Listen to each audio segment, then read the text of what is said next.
Zinsser 123 primer. If you're doing spot repairs or doing a bunch of repairs, this works great. You can just spot prime and keep moving pretty quick with this. It cleans up with water. Easy cleanup, no big deal.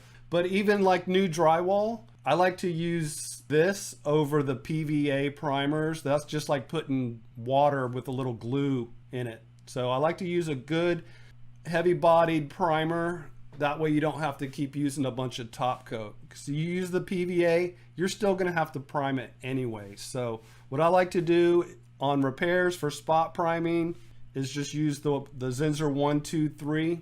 Now, just for the DIYers out there, when you're doing repairs like a raw material like the joint compounds, that needs to be sealed up. Reason being, your paint's not going to stick to it good, and then when you get back to looking at your repairs after you've painted them without priming them, you're going to be able to see exactly where that repair is because the paint absorbs differently into the repair and raw materials than it does to the already painted surface because the painted surface is sealed up already. So definitely spot prime any repairs. I'm Peck, and I'll see you in the next video. Thanks for watching.